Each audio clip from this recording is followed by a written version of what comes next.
오늘 우리에게 주신 하나님 말씀 출애굽기 20장 17절 말씀. 오늘은 10계명 10가지 계명 마지막 날입니다. 그래서 오늘은 1절부터 17절까지 전 본문을 함께 교독하도록 하겠습니다. 출애굽기 20장 1절부터 17절 말씀 교독하겠습니다. 하나님이 이 모든 말씀으로 말씀하여 이르시되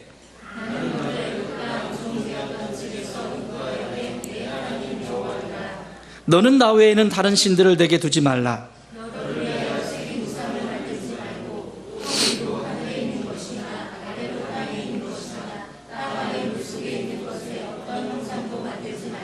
그것들에게 절하지 말며 그것들을 섬기지 말라. 나 내 하나님 여호와는 질투하는 하나님인즉 나를 미워하는 자의 죄를 갚되 아버지로부터 아들에게로 3, 4대까지 이르게 하거니와.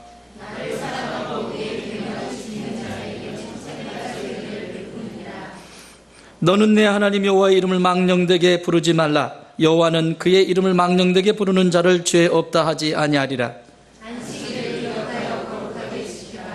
엿새 동안은 힘써 내 모든 일을 행할 것이나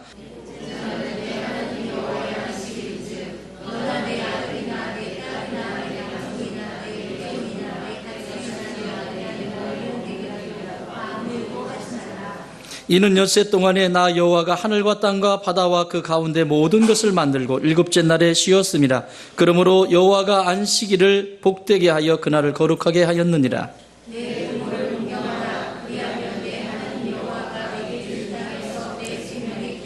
살인하지 말라. 도둑질하지 말라.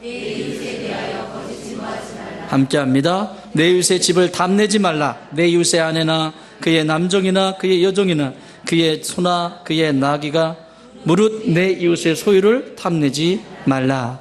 아멘. 자, 이 10가지 계명은 계명, 윤리가 아닙니다. 따라합시다. 10계명은 윤리가 아니라 진리이다. 예, 진리는 뭐죠?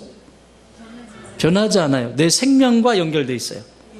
여러분, 이 세상에서 좀 못 배운 거 창피할 일 아니고, 이 세상에서 가난하게 사는 거 창피한 일 아니고, 이 세상에서 외형적으로 좀 못생겼다 사람들이 지적하고 참 너는 얼굴이 왜 그러냐, 그거 창피한 일 아닙니다. 남들이 가지고 있는 자동차 없는 거 창피한 일 아니고, 남들이 잘 사는 집 없는 거 창피한 일 아닙니다. 그러나 성도에게 가장 창피한 일은 진리, 하나님의 말씀이 내 안에 없는 것을 창피해야 합니다. 내 안에 진리의 말씀이 없다, 진리가 없다. 여러분, 진리가 없다는 건 흔들리게 되어 있어요. 그 인생이 진리가 없다는 것은 계속 흔들리게 되어 있습니다. 하나님의 생명의 말씀이 내 안에 없는 것 때문에 창피해야 되고, 내가 하나님과 가까이 가서 더 많이 깊은 사귐이 없는 것에 대하여 창피해야 합니다. 그게 성도의 건강한 모습입니다. 그러나 오늘날 성도들을 보면 그것은 창피하지가 않아요. 내가 하나님에 대해서 잘 모르는 거 창피하지 않아요. 내가 하나님 앞에 예배 잘 못 드리는 거 창피하지 않아요. 뭐가 창피해요? 못 배운 거 창피하고, 못 가진 거 창피하고, 그래서 그거 갖기 위해서 끊임없이 욕심을 부려. 잘못 가고 있는 것입니다. 이 10계명은 윤리가 아니에요. 윤리적인 것을 하나님이 말씀하시기 위해서 주신 게 아니라 진리입니다. 나를 사랑하셔서 어떻게 하면 네가 네 인생 속에서 복된 삶을 살아갈 수 있는지, 그리고 모든 성도들이 이 땅을 살아갈 때에 어떻게 하면 가장 행복한 삶으로의 삶의 여정을 살아갈 수 있는지를 아주 따뜻하게, 정말 사랑하는 마음으로 한 계명 한 계명 말씀하고 계세요. 첫 번째 계명이 뭐였죠? 나 외에 다른 신을 내게 있게 하지 마라. 여러분, 이 10계명을 이해하려면 이스라엘 백성들이 어떤 상태에 있는지를 알아야 됩니다. 어떤 상태였죠? 종으로 있었습니다. 이집트의 종으로. 종은 뭡니까? 자유가 있어요, 없어요? 없어요. 미래 있습니까, 없습니까? 없어요. 주인이 시키는 대로. 인권 없습니다. 그랬던 이스라엘 백성들을 하나님이 건져내셔서 광야길을 홍해를 건너서 광야길을 인도해서 시내산에 머물게 하시고 그 시내산에서 하나님이 이 백성들을 사랑하셔서 이후에 어떻게 살아갈 때 너희의 인생이 더욱더 풍요로워지는지에 대한 말씀이 10가지 계명입니다. 그러니까 내 신분을 알지 못하면 10가지 계명이 나와 상관이 없습니다. 나는 괜찮은 존재야. 나는 너보다 윤리적으로 도덕적으로 괜찮아 라고 생각을 하고 있으면 10가지 계명은 나와 상관이 없습니다. 그러나 적어도 내가 하나님 앞에 서면 부끄러운 것뿐이고 하나님의 은혜가 절대적으로 필요하고 그 은혜가 아니면 내가 살 수 없다라고 하는 그 믿음의 바늘에 서 있는 사람들에겐 이 10가지 계명 하나하나가 구구절절히 나를 너무너무 사랑하셔서 주시는 계명인 것을 깨닫게 됩니다. 첫 번째 계명, 나 외에 다른 신을 내게 있게 하지 마라. 다른 신들을. 그 신들이 뭡니까? 이집트에 있었던 신들이 어떤 신들입니까? 억압하고 약한 자를 누르고 그리고 대접받고 위에서 군림하고 이게 이집트의 신이었습니다. 그러나 나 여호와 하나님은 그런 신들과 차원이 다르다. 나는 약한 자의 하나님이시다. 너희와 같이 종되었던, 너희와 같이 종으로 버려졌던 너희를 사랑하는 그 하나님, 바로 여호와 하나님이시다. 그러므로 너희가 나와 함께 깊은 사귐이 없으면 자연스럽게 그 신들에게 가게 돼 있다. 또 억압 가운데 있게 되고 또 행복을 다 뺏어가 버리는 그 신들의 자리에서 너희들은 힘든 시간을 살아갈 수밖에 없다. 단순히 하나님이 대접받고 싶으셔서 나 외에 다른 신을 꼭 자기 수준에서 생각하잖아요. 오빠 누구만 말아봐? 그 수준에서 1계명을 이해하면 이건 이해가 되질 않아요. 이런 독불장군이 어디 있어요? 나만 바라보라니. 그 얘기가 아니라고. 이 수없이 많은 신들은 너희에게 구속을 주고 너희를 고통스럽게 하고 계속해서 여러분 그렇지 않습니까? 자, 무속인들을 한번 생각해 봅시다. 어떻게 합니까? 저도 잘할 것 같아요 하면, 저도 좀 보이거든? 좀 잘할 것 같아. 이거 쫙 깔아놓고 하면 잘할 것 같아. 딱 오면 눈을 개심치레하고 딱 뜨고는 눈을 흰자를 많이 보여줘야 돼. 흰자를 딱 보여주고 그러면 벌써 심란해. 그러면 그때 얘기하면 막 나오지. 몇 천만 원씩 나오지. 교회에서 헌금을 하면 10,000원짜리 하나도 덜덜덜덜덜덜 떨고 있는. 그게 인생이라고. 그게 인생이라고. 그 1계명의 의미예요. 하나님은 그런 분 아니에요. 2계명은 뭐예요? 우상을 만들지도 말고 섬기지도 말고 절하지도 마라. 그 우상이 뭡니까? 생명이 없는 것들이죠. 아이돌. 요즘 아이돌이 얼마나 많아요? 아이돌. 그 우상을 얘기하는 거예요. 어린애를 우상을 만들어 놓죠. 그리고 그 인생이 행복하지 못하게 만들어 버리는 거예요. 거의 우상이 돼 있잖아요. 생명이 없는 것을 따라다니지 마라. 두 번째, 나 여호와는 너에게 생명을 주었고 그 생명 가운데서 계속 또 생명을 만들어가고 행복 가운데서 또 다른 행복을 만들어가고 계속해서 풍성하게 하는 나 여호와다. 그러나 우상은 너희들의 행복을 빼앗아가 버린다. 세 번째 계명은 뭐예요? 하나님의 이름을 망령되이 일컫지 마라. 여러분, 하나님의 이름을 망령되이 일컫는 게 뭡니까? 모든 영광을 하나님께 올려드려야 되는데 자기가 취하는 거죠. 예를 들면 이런 거예요. 동네 아주머니들이 모여 있어요. 모여 있는데 그 아주머니들 그룹이 아이가 학교만 가져도 고마워. 공부는 둘째치고 학교만 좀 가주면 고마워하는 수준이야. 그 아주머니들이 다 모여 계세요. 근데 내 새끼는 공부도 잘해. 그래가지고 S대에 들어갔잖아. 신경대. 그래서 자기는 자랑할 만한 게 있는 거예요. 거기 가가지고 그 아주머니들 그룹 있는데 가가지고 막 으쌰대는 거야. 어떻게 하면 그렇게 공부를, 우리 아이는 어떻게 공부하지 말라고 그러는데도 공부를 너무 잘하네? 하면서 재수없는 소리 하는 거죠, 거기서. 자, 그분들 안에는 하나님의 형상이 없나요? 상대의 마음을 불편하게 하는 것도 하나님의 이름을 망령되이 일컫는 겁니다. 아시겠습니까? 구체적으로 적용하세요. 또 모든 영광 내가 한 것이 아니라 아까 서동범 대표 보여준 것처럼 이 뮤지컬에 보여준 것처럼 내가 취하는 것이 아니라 누가 취해? 이 모든 것은 하나님께 영광을 올려드리는, 그게 이름을 망령되이 일컫지 않는 것입니다. 네 번째는 뭐죠? 안식일에 대한 얘기입니다. 안식일을 구별하여 뭐라고? 거룩하게 지켜라. 구별해서 드려라. 무슨 얘기입니까? 안식일은 숨을 쉬는 날이에요. 왜 하나님이 안식일에 쉬셨을까? 따라합시다. 안식일 전까지의 날은 하나님께서 완벽하게 창조하셨다.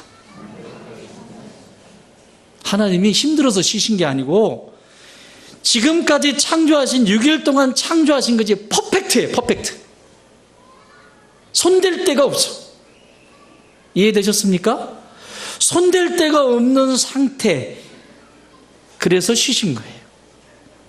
우리처럼 힘이 빠져서 쉬신 게 아니라 하나님이 창조하신 것은 너무 완벽하게 창조해 놓으셨기 때문에 이제 더 이상 손댈 데가 없는 거예요. 그래서 쉬신 거예요. 자, 그러면 오늘날 적용을 하면 여러분, 우리가 이 안식일에 주일에 이곳에서 예배를 드린다고 하는 건 뭐예요? 이런 예배뿐만 아니라 여러분, 오늘 이 하루는 어느 곳에 가든지 안식일에 안식일. 일해야 되는 거예요? 쉬어야 되는 거예요? 누구 안에서?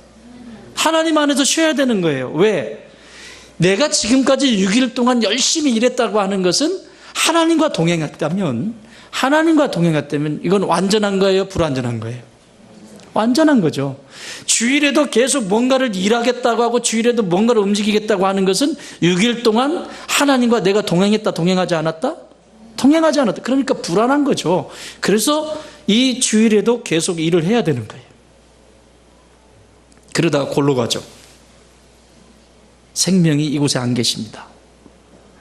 안식일은 나를 위한 겁니다.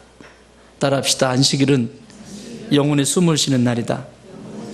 안식일은 주말이 아니라 주일이다. 그 얘기 했어요? 그렇죠? 주말 아니에요. 이야, 놀러 가자. 주말 아니에요. 주일입니다. The day of the Lord. 주님의 날. 내 날이 아니고 주님의 날에 나를 드리는 거죠. 그래야 새로운 힘으로 또 월요일부터 시작되잖아요. 내 삶의 여정에서. 다섯 번째 계명 뭐하라? 내 부모를 공경하라. 여러분, 내 부모를 공경하라고 할 때 나라고 하는 사람은 부모로서 부모로서 있는 위치가 있죠. 또 자식으로서 있는 위치가 있죠. 두 가지 역할을 얘기했습니다. 오늘 요점 정리 다 하겠다는 시험 문제 나올까 안 나올까? 나오겠지. 부모로서 나는 자녀들에게 늘 인격적으로 대하고 자녀를 존중히 여기라고 했습니다. 그게 5계명의 의미예요. 또 자녀로서 나는 부모님을 어떤 상황 속에서든지 부모님을 존경하셔야 합니다. 내가 아무리 이해가 되지 않아도 나중에 결혼해서 가정 가져보면 부모님의 마음을 그때 이해하잖아. 알게 되잖아. 그때는 그렇게도 말을 안 듣고 껌 짝짝 씹으면서 이 속이란 속은 다 썩히고 다니다가 결혼해가지고 애 키워보니 부모님이셨구나. 이런 사랑이었겠구나. 생각하지 않습니까? 두 가지를 생각하라고 했어요. 7번째 계명, 6번째 계명 뭐예요? 살인하지 마라. 여러분 왜 살인해요? 자기밖에 모르니까. 자기 몸을 소중히 여기지 않기 때문에 살인합니다. 진짜 자기를 귀히 여기는 사람은 살인하지 않습니다. 이건 육체적인 살인뿐만 아니라 정신적인, 심리적인 살인까지 포함하고 있는 겁니다. 자기가 자기를 사랑하면 누군가를 살인하지 않습니다. 그래서 자기를 귀히 여기죠. 귀히 여기죠. 그래서 자기 자신이 건강해야 타인이 건강해요. 우리가 인체 조직을 기증하듯이 그 인체가 내 몸에서 상해 있으면 누군가에게 나눠줘야 될 때 내가 이 세상에서 눈을 감고 나면 그거 다 누군가를 살릴 수 있는 도구인데, 이 몸이 영혼이 떠나버려도. 그런데 내가 엉망으로 써버리면 써먹을 게 없어. 문제가 있죠. 그래서 살인하게 돼요. 7번째 계명 뭐죠? 간음하지 마라. 7번째 계명. 올바른 성의 인식 전환입니다. 성이라고 하는 것은 하나님이 주신 선물이죠. 그래서 하나님은 우리에게 관계를 말씀하실 때 남편과 아내의 관계, 신랑과 신부 관계를 말씀하세요. 그것이 얼마나 중요한 것에 대해서. 또 하나님은 아버지 되시고 우리는 자녀가 된다라고 이렇게 말씀하세요. 중요하다는 거죠. 뭐 가르쳐 주시려고? 사랑 가르쳐요. 그런데 7계명은 서로의 사랑을 금가게 만들고 서로의 사랑을 균형을 깨트려 버리는 것입니다. 그래서 진짜 사랑은 그렇게 서로가 지켜주는 것입니다. 믿으십니까? 간음하지 말라고 하세요. 영적인 것까지 다 포함하고 있다고 그랬어요. 8번째, 도둑질하지 마라. 도둑질하지 마라. 이것도 물질뿐만 아니라 영혼과 마음을 도둑질해요. 다른 사람이 행복해야 되고 다른 사람이 기뻐해야 되는데 그것까지 왜 결혼해가지고 아내 또 남편하고 같이 살면서 왜 남편의 행복을 뺏어가고 아내의 행복을 뺏어가요? 왜 그런 거죠? 도둑질이에요. 그거 도둑질이에요. 누구의 성품을 닮았기 때문에? 하나님 성품, 마귀 성품? 하나님은 도둑질한 법이 없어요. 한 적이 없으세요. 이유 없습니다. 마귀의 성품을 닮으면 도적이 오는 것은 도둑질하고 죽이고 멸망시키는 것뿐이다. 그래서 계속해서 부부가 서로 가정을 이루어서 살아갈 때 서로 성장할 수 있도록 도와야 되는데 서로 파괴하는 통로로 쓰임받게 돼요. 8번째 계명. 9번째 계명 지난주에 했죠. 뭐죠? 내 이웃에 대하여 거짓 증거하지 마라. 얼마나 거짓을 많이 가지고 있습니까? 다른 사람을 죽이는 거죠. 거짓말로. 말 한마디 속에도 다른 사람을 살려내는 말을 해야지. 신중하게 생각해서 해야지. 입이 열렸다고 무조건 말한다고 답니까? 그게 말입니까? 아마 쓰레기통으로 말하면 지금 쓰레기통에 갈 폐기 처리해야 될 것이 한두 가지가 아닐 거야. 뱉는다고 말이 아닙니다. 그런데 그 말은 열매를 맺게 돼 있어요. 거짓 증거하지 말라고 그랬어요. 거짓 증거하지 말고 무슨 길을 내라? 감사로 천국의 길을 내라. 감사로 천국의 길을 내라. 우리는 이 세상에 길 내는 사람 아니고요. 천국의 길 내는 사람들이에요. 그 길 따라서 가게 될 거예요. 천국도. 아멘. 자, 오늘 마지막입니다. 오늘 마지막 시간이기 때문에 제가 앞에 부분을 요약을 해드렸어요.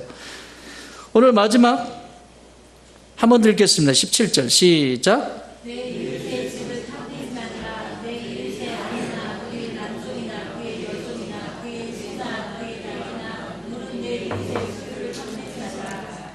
무슨 단어가 반복이 됩니까? 탐내지 마라. 탐내지 마라. 그게 어디에 있죠? 탐심이? 탐심. 마음에 있죠? 여러분, 인간의 마음만큼 복잡한 마음이 있을까요? 하나님은 중심을 보시는데 그 동기를 보세요. 그래서 예레미야 선지자는 인간의 마음에 대해서 예레미야서 17장 9절 10절에서 이렇게 말씀합니다. 만물보다 거짓되고 심히 부패한 것은 마음이라. 누가 능히 이를 알리오마는 나 여호와는 심장을 살피며 폐부를 시험하고 각각 그의 행위와 그의 행실대로 보응하신다. 뭘 보신다? 마음, 그 중심을 보신다. 여기 있는 정영구 목사의 마음이 저 자연보다 괜찮을까요? 인생이요, 자연에게서만 배워도요, 저 자연은 그대로 하나님이 주신 그대로 따라 순응합니다. 근데 인간은 이 마음이라고 하는 곳에서 수도 없이 많은 탐심과 탐욕과 이 끊임없이 움직이는 질투와 시기가 계속해서 움직여요. 저기 지금 밤나무가 있습니다. 밤나무가 저게 여름에는 어땠죠? 파랬습니다. 이 동산이 다 파랬습니다. 근데 지금 무슨 색깔인가요? 갈색이죠? 자, 뭐 하겠다는 얘기예요, 저거? 여름에는 그렇게 푸르름을 보였던 저 나무가 이제 가을이 오고 겨울이 찾아오면서 겨울에게 자기 잎을 내어주는 거예요. 고집 부리나요? 쟤네가 지금 고집 부려요? 나는 파란색으로 있겠다고? 이런 분들 계시죠? 자기 나이는 생각하지 않고 자기가 무슨 20대인 줄 알아. 착각하지 마세요. 아예 꿈을 깨야지. 20대는 20대의 아름다움이 있고 30대는 30대의 아름다움이 있고 50대는 50대의 아름다움이 있는 거예요. 이게 왜 그래요? 마음에서 일어나는 일이에요. 자, 밤하늘의 별이 반짝반짝 빛납니다. 그 밤하늘에 한없이 지난번에 우리 정선에서 수련회 가서 정선에서 봤잖아요. 얼마나 별빛이 아름다운지. 진짜 아름답더라고. 그런데 그 별빛이 그렇게 아름다운데 아침이 되면 해가 떠오르죠. 고집 부리든가요? 나 낮에도 비칠 거라고? 비칠 거야. 낮에도 계속해서 비칠 거야. 계속 쭝얼쭝얼 이러고 있던가요?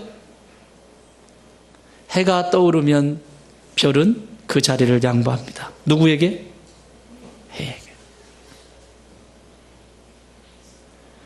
한 가지만 봐도 인간의 마음이 얼마나 욕심 덩어리인지, 지 욕심 채우다 평생 자기 욕심 채우다 끝나버려요. 자, 여기 반복적으로 쓰는 단어, 이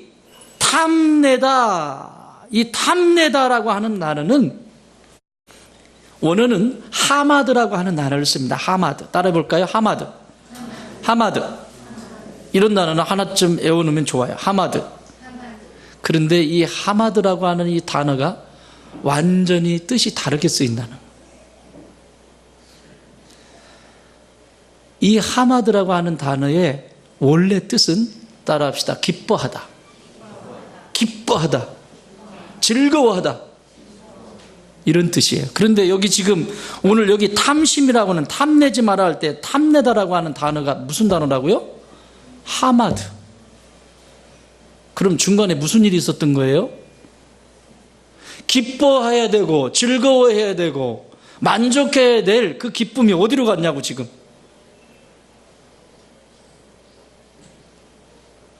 하마드라고 하는 단어는 변함이 없어요. 똑같이 써요.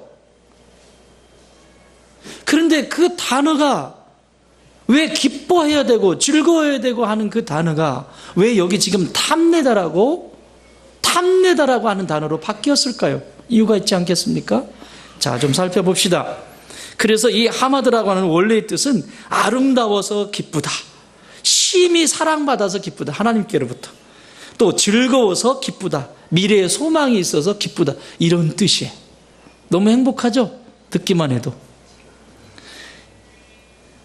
이것은 하나님 중심에 있을 때예요.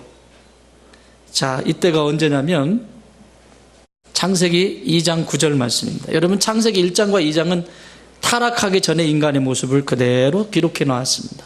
타락하기 전에 이 세상. 창세기 2장 9절, 여호와 하나님이 그 땅에서 보기에 아름답고 먹기에 좋은 나무가 나게 하시니 동산 가운데에는 생명나무와 선악을 알게 하는 나무도 있었더라. 여기 아름답다라고 하는 이 단어가 영어로는 pleasant인데 하마드입니다. 하마드. 성경에 가장 처음에 첫 단어, 처음 소개하고 있는 단어, 하마드라고 하는 단어가 여기 소개되고 있어요. 죄가 있는 상태, 없는 상태? 하나님을 떠난 상태, 하나님 안에 있는 상태? 이해되십니까? 하나님 안에 있는 상태, 죄와 상관이 없었던 그 상태의 이 하마드는 기쁨으로 가득하였고 아름다움으로 가득하였고 즐거움으로 가득하였고 계속해서 그 속에서 성장한다는 거예요. 보십시오. 이 동산 안에 여러 가지 것들을 만들어 놓으셨어요. 그게 다 누구 거래요? 아담과 하와 거래요. 그리고 선악을 알게 하는 나무도 아름다웠고 생명나무도 아름다웠고 다 아름답다라고 말했습니다. 선악과는 미웠다 이런 표현이 없습니다. 다 아름다웠습니다. 누구와 함께 있을 때? 하나님과 함께 있을 때. 그런데 이것은 좋은 상태, 가장 쾌적한 상태, 기분 좋은 상태의 하마드입니다. 3장으로 넘어오면서 3장에 넘어오면 그때는 이제 인간이 뱀에게 꾀임을 받습니다. 3장 1절이 되면서 이 세상의 가장 모든 피조물 중에서 가장 간교한, 짐승 중에 가장 간교한 누구? 뱀에게 사단이 들어갑니다. 그리고 마귀는 뱀을 사용합니다. 그리고 하와에게 접근합니다. 그리고 하와에게 야, 니네 그거 먹지 말라든? 아니야, 너 그거 먹으면 하나님처럼 돼. 하나님과 같이 된다는 얘기예요. 유혹하죠? 그때 마음속에 뭔가 움직입니다. 3장 6절. 여자가 그 나무를 본즉 먹음직도 하고 보암직도 하고 지혜롭게 할 만큼 탐스럽기도 한 나무인지라. 뭐한 나무? 여기 탐스럽기도 한 나무, 탐스럽다라고 하는 말이 하마드.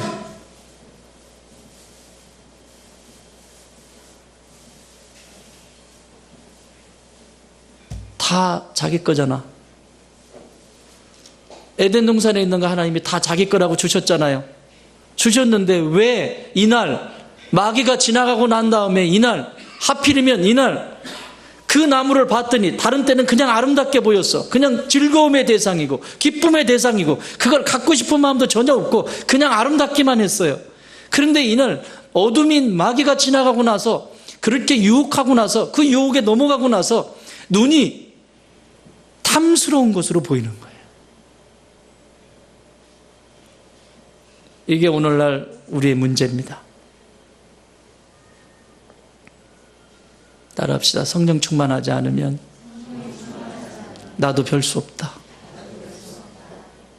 하나님의 영이 나를 다스리지 않으면요, 별 수 없어요.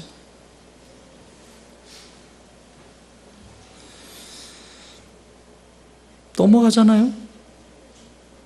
이것은 오늘을 사는 성도들에게 두 가지 정서를 우리에게 전달해 줍니다. 그 첫 번째는 하나님 앞에 있는 성도는 기쁨으로 가득한 자요, 보는 것이 모두 아름답다는 것을 전제로 하는 것이에요. 그러니까 하나님 앞에 있을 때는 기쁨이 가득하고 그 하나님 앞에 있을 때는 모든 것이 만족이 되고 여유가 있고, 이런데 하나님 밖에 나가면, 둘째, 하나님과 상관없이 산다는 것은 기쁨을 상실한 것이요, 모든 것이 거스려진다는 것을 가르쳐주고 있습니다. 여러분, 에덴 동산이 무슨 뜻이죠? 에덴이라고 말하는 말이 무슨 뜻이에요?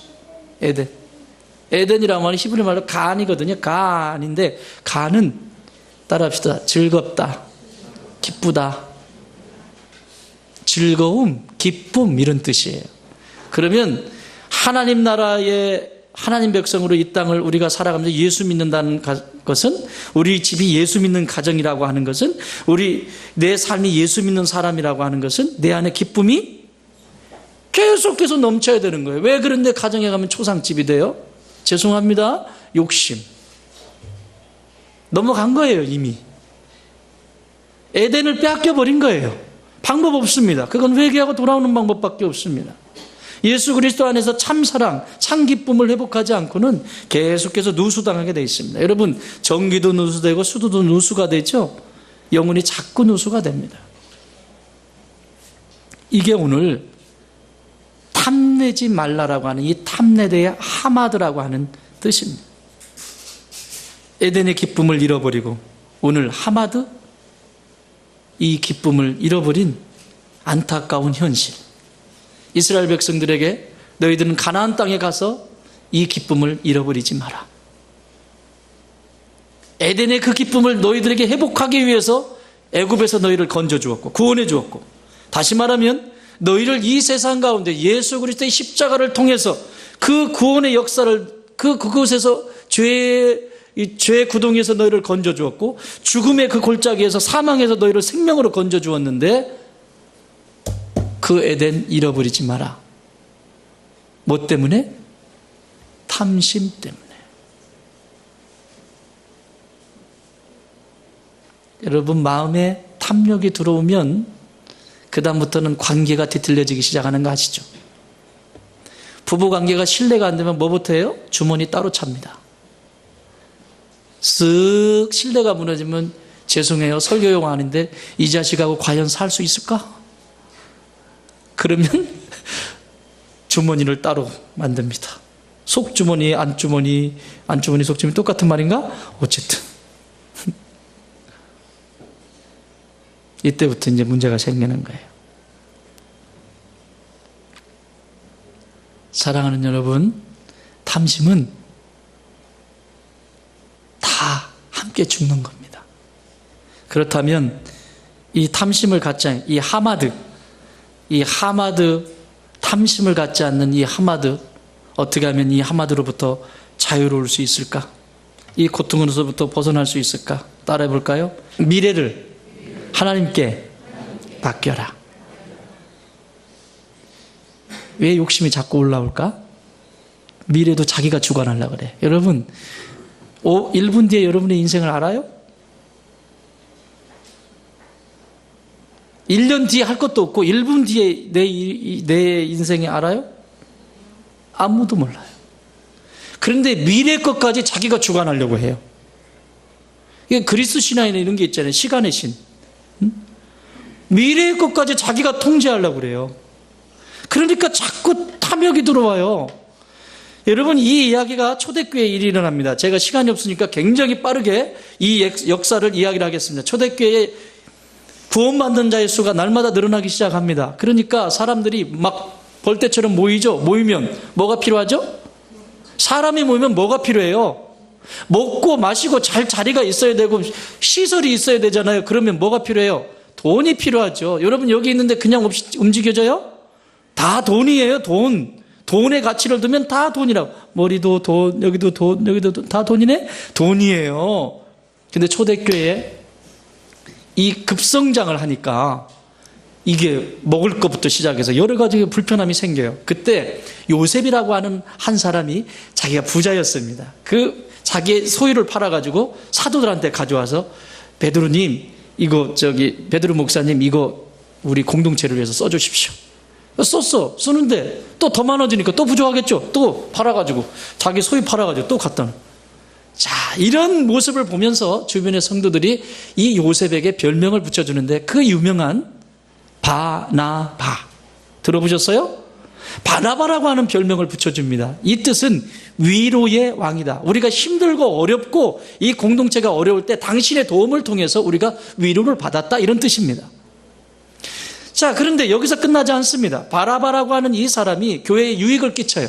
근데 꼭 유익을 끼치면 꼭 그런 사람 한 사람들 있잖아. 시세 많은 사람 있지요. 이 바나바는 그대로 한 거예요. 자기 이 속에서 막 우러나는 그 마음, 그게 전부예요. 하나님이 받으신 걸로 끝이에요. 그런데 시세 많은 사람 누구예요? 아나니아와 삽비라 이야기 들어보셨죠? 사도행전 5장으로 넘어오면서 아나니아와 삽비라 이야기가 나옵니다. 아나니아라고 하는 사람이 이 이야기를 보면서, 이 모습을 보면서 자기도 하나님 앞에 예물을 드리고 싶어요. 헌금을 하고 싶어요. 이 지체들에게 도움이 되고 싶어요. 그때는 유무 상통 서로 막 주고받고 막 이러는 때니까. 그래서 자기 아내한테 와서 삽비라한테 물었어요. 여보, 우리도 교회에 헌금 좀 하자.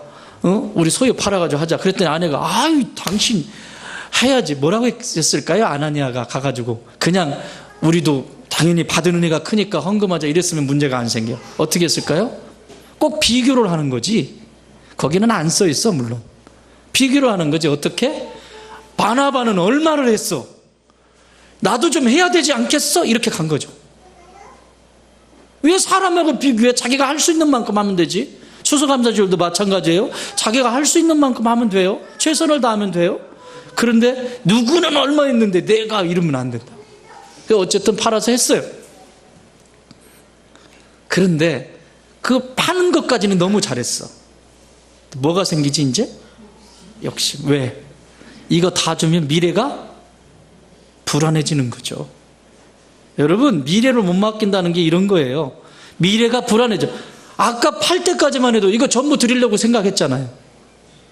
그런데 파는 순간 수중에 돈이 딱 들어오니까 어떤 마음이 들어? 아이고, 이거면 다른 곳에, 목 좋은 곳에 하나쯤은 이 마음이 들어온 거죠. 그러니까 옆에 아내가 중요해. 옆에 아내가 또 분위기를 딱 잡네? 여보, 그러면 반 갈라요. 놔두고 반 드려줘. 아이, 반만 교회 갖다 드려도 교회는, 아이고, 할렐루야, 놀렐루야 하시지요. 그 갖다 주세요. 그런 거예요. 그리고 진짜 합의가 됐습니다.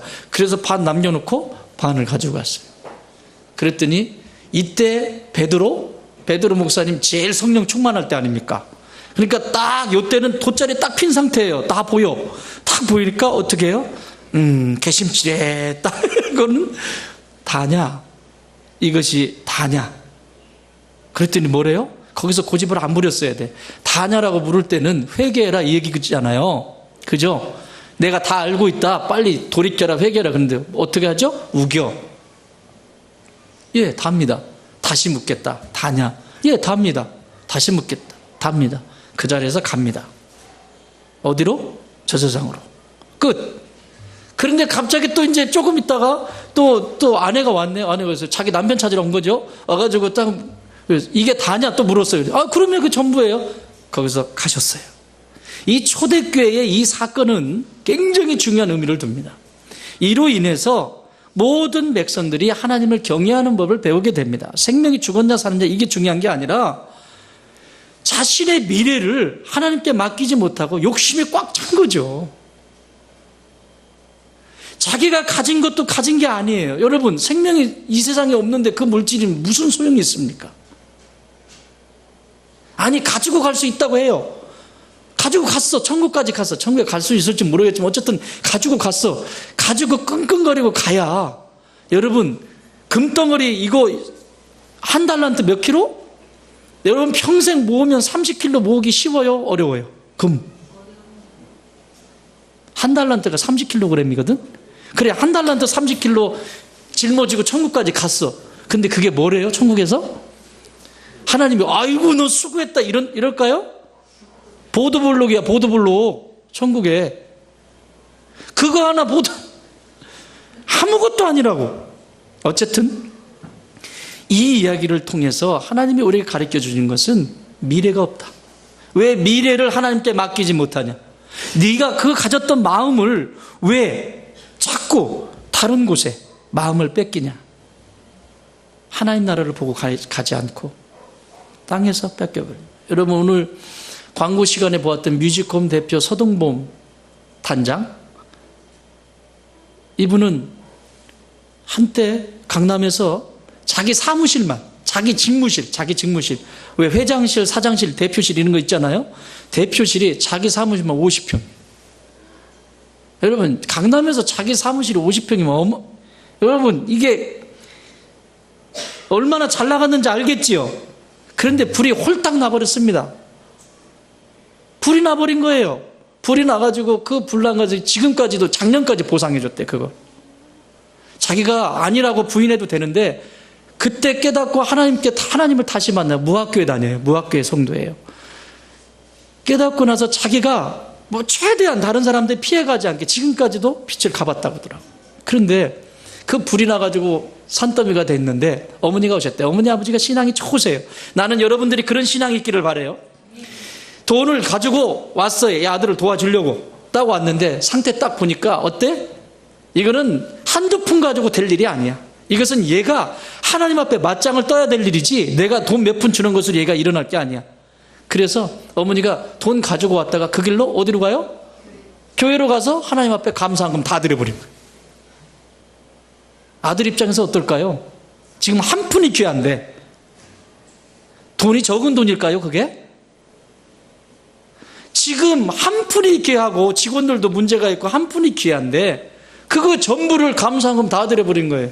그래가지고 서운해가지고 엄마한테 물었어요. 왜 어머니, 난 지금 이게 직원들도 그렇고 지금 이거 이 정도면 어머니 아버지한테 얘기해가지고 아버지 사업 뭐 좀 해가지고 받아가지고 저를 좀 주시고 좀 하셔야 되지. 그걸 감사한금을 다 드리시면 어떡합니까? 그랬더니 어머니 그 일은 내가 해결할 일이 아니어서 나는 여기 계신 엄마 아빠가 이런 신앙이 있으시길 바라요. 하나님께 의탁한 거죠. 이 아들의 미래를 하나님께 맡겨버린 거예요. 전부를. 그럼 누가 하셔? 그 다음부터 이제 이 일들을 고생 정말 많이, 그 다음부터 이 사람의 가치는 완전히 달라집니다. 자기가 벌어들이는 돈만 해도 엄청나요, 지금 현재도. 그러나 자기를 위해서 쓰지 않습니다. 전월세 살아요, 지금도. 5천만 원에 70만 원. 그러니까 아내가 뭐라 그래? 아내도 똑같은 사람이니까 같이 사는 건데, 아내가 그 일을 해내는 거예요. 똑같으니까. 가치가 똑같으니까. 아내가 우스갯소리로 이러더래요. 여보, 한 번만, 딱 한 번만, 저 오케스트라, 전국에 있는 교회들 오케스트라 딱 한 번만, 한 톤만 쉬면 우리 집 사는데, 이사 안 다니고 그냥 살 수 있는데. 여러분, 그 소리를 듣는 가장이 어떨까요? 이 땅에서. 근데 가치가 분명하니까. 두 분이서 열심을 다해서 이 전국에 있는 이 복음을 위해서, 전도를 위해서 자신의 물질을 수십억을 씁니다. 수십억. 1년에 200억. 자기 거 없습니다. 여러분, 이 사람이 어떤 사람이죠? 미래에 하나님께 내 미래를 맡기고 하늘에 투자하는 사람이에요. 그런데 이런 엄청난 일을 내 혜택 조금 보겠지, 우리 새끼 혜택을 조금 더 입혀야지, 이런 차원에서 움직이지 마세요. 이 오케스트라를. 수준 높으신 선생님들이 옵니다. 비리비리하게 하지 않습니다. 그 비용이 다 그렇게 들어갑니다. 내 새끼 조금 뭐 잘되게 만들어, 이런 수준에서 하려면 아예 끼지도 마세요. 똑같은 가치를 가지셔야 돼요.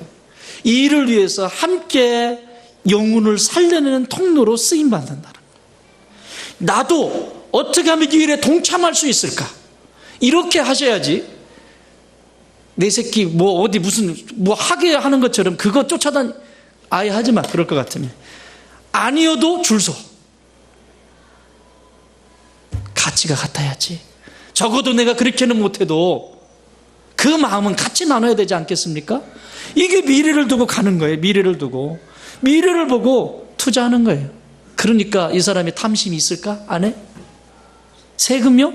세금 관계도 깨끗합니다. 오히려 국세청에서 상을 줘, 상을. 세금 잘 나니까. 하나님 보시기에 정직하고. 조금도. 나는 우리 교회에 기업 경영하고 또 무엇을 하시든지 이런 분들로 가득하기를 바라요. 근데 오늘날 세대를 보세요. 그런가?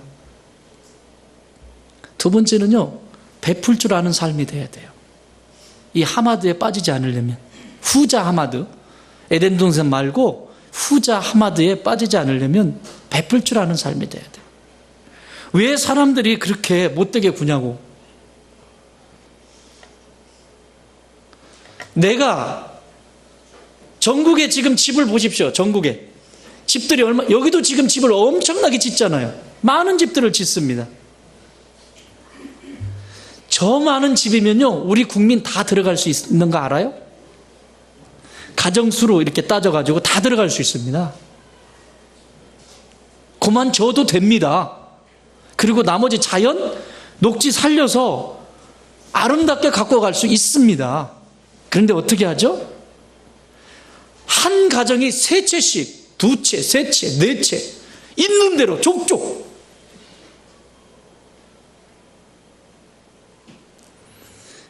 여러분, 그러면 무슨 일이 일어나죠? 내가 세 채, 네 채, 다섯 채를 가져버리면 집값은 한도 끝도 없이 내가 어떻게 하느냐에 따라서 집값은 올라갈 것이고, 힘들고 어려운 사람은 혜택을 입어야 되는데 내가 그것을 가지고 있으니까 혜택을 입을 수 있어 없어?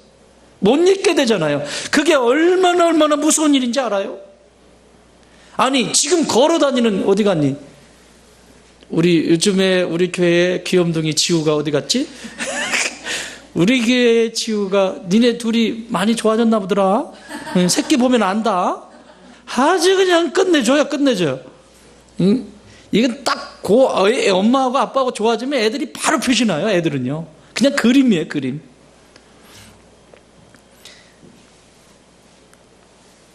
지우 앞으로, 지우가 지금 몇 살이야? 4살? 3살? 채찰이에요. 채찰인데 3살짜리한테 아파트 사놓고. 그러니까 이 정신 나간 세상이 초등학교 3학년짜리한테 너 꿈이 뭐니?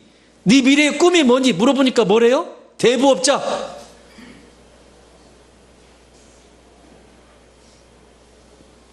죄다 부모들이 정신 속에 이런 정신을 가지고 있다고. 내가 그것을 가지면 누군가가 힘들어하고 고통스러워하는 그 넘어서까지 못 봐. 애들한테 가위바위보 왜 가르친다고? 한 번은 이기면 한 번은 지는 거예요. 그걸 가르치는 거예요, 애들한테. 그렇잖아. 한 번을 이겼으면 한 번은 지게 돼 있어. 이게 공식이에요. 그러면 내가 혜택을 받았으면 혜택을 나눠줄 수 있어야지. 이 베푸는 것이 기본적으로 움직여지질 않아. 자, 경매에서 받았어. 여러분, 경매라는 게, 여러분, 경매 이게 좋은 건 아니에요. 물론 그거 가지고 장난치는 사람도 있으니 그런 건 뺏어야 돼. 그렇지만 정말 하루 벌어서 막 하다가 어떻게 집 하나 샀는데 사업하다가 어떻게 사업을 하다가 망했어요. 망하면 진짜 힘든 사람 아니에요. 그 집 경매 붙여가지고 넘어가면 어디 방 한 칸도 없고 살 데도 없고. 그런데 그것을 자기가 경매로 받았다고 좋아가지고 그냥 여기까지 걸려가지고 헤헤 하고 다니면서 싸게 받았다고. 싸게. 응? 이게 20억짜리인데 내가 2억에 받았다고.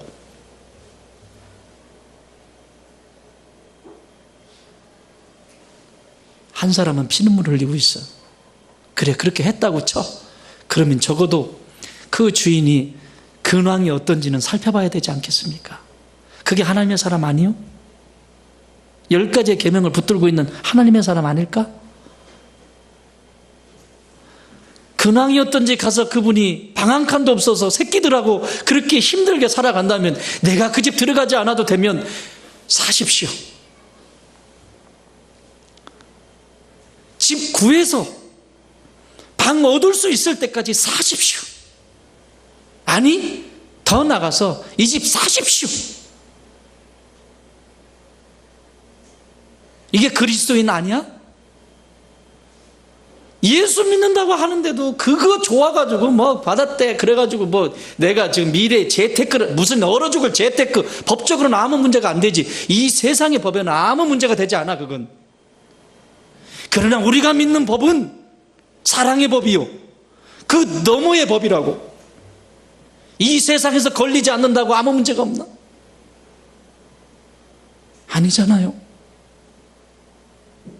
오늘 찬양을 불렀습니다. 이 사람이 뭐가 공평해요? 여러분, 어렸을 때 의사가 의료 실수로 뇌를 건드렸어요. 그래서 소아마비가 됩니다. 그 상태로 자랍니다. 이 어린 여자아이가. 자라면서 얼마나 고통스러웠겠어요. 학교도 제대로 못 가. 사춘기 되니까 더. 그러다가 하나님 만나잖아요. 나도 하나님이 사랑하시는구나. 하나님이 나 같은 존재도 사랑하시는구나. 그리고 만나고 그 하나님을 만나고 나서 나를 위해서 사는 것이 아니라 누군가를 위해서 베풀 수 있는 인생이 돼야 되고, 내가 지금 소아마비고 할 수 있는 것이 없는 것처럼 보이지만 내 안에 움직이는 이 하나님과 더불어서 동행하면서 누군가에게 소망을 주고 누군가에게 새 힘을 실어주는 존재로 살아야 되겠구나. 그리고 자기가 만난 하나님을 표현을 합니다. 뭐라고? 나 가진 재물 없으나, 나 남에게 있는 지식 없으나, 없는 게 너무 많아. 건강도 없어. 나 아무것도 없어. 그런데 더 중요한 건 그 후렴이에요. 뭐 하다고요? 그 하나님이? 공평하시다고. 아니, 이 세상에 갑부가 그렇게 공평하다고 하면 누가 공평해? 다 가진 사람이 공평하다고 하면 그건 공평한 거 아니잖아. 그런데 가지지 못하고 아무것도 없는 이 한 사람이, 이 한 자매가 공평하대잖아. 뭐가 그렇게 불만이 많아요? 뭐가 그렇게 부족해서 계속해서 내 거 이러고 있어요? 우리 그런 사람들 아니잖아. 예수님이 우리에게 그 사람 가르쳐 준 거 아니잖아요. 내가 가지면 누군가가 못 가져요. 이런 일은 흔히 삶의 자리에도 있습니다. 자, 교육장이 있습니다. 교육장이 있으면 사탕 같은 거 놔요. 왜 호주머니에다 잔뜩 넣는데? 그거 자꾸 가져가면, 자꾸 여기다 잔뜩 넣어놓으면 누군가가 못 먹잖아. 누군가가 못 먹잖아. 못 먹고 못 쓰잖아. 내가 필요한 만큼만 가져가면 누군가가 쓰잖아요. 저희 아이들 어렸을 때 이렇게 바구니를 하나 만들어 놨습니다. 그리고는 거기다 그 동전부터 제가 돈을 놔뒀어요. 그러면 신발장 위에. 그럼 지들이 필요한 만큼 가져가다 놓고, 거스름돈 거기다 넣고, 가져다 놓고, 얘네들 돈 욕심 없습니다. 쓸 만큼만 갖다 쓰고 놓고, 또 셋이서 같이 써야 될 때는 이것을 어떻게든 지들끼리 얘기를 해. 그럼 먼저 급한 것부터 처리하고, 없으면 달라 하고. 여러분, 정신 바짝 차려야 돼요. 이 얘기하고 마치려고 합니다. 초등학교 1학년 아이, 제가 운전을 하고 하는데 극동방송에서, 극동방송은 106.9MHz입니다. 여러분 라디오를 고정하시고 극동방송 많이 들으세요. 은혜가 됩니다. 예, 운전하면서도. 자, 거기서 나온 사연이에요. 박채연이라고 하는, 다른 것은 제가 기억을 못하는데 이런 것은 기억을 잘해요. 박채연이라고 하는 8살짜리 초등학교 1학년 아이예요. 그 아이가 시를 씁니다. 학교에서 이렇게 시를 씁니다. 나는 초등학생이 되었다. 앞으로 중학생이 될 거다.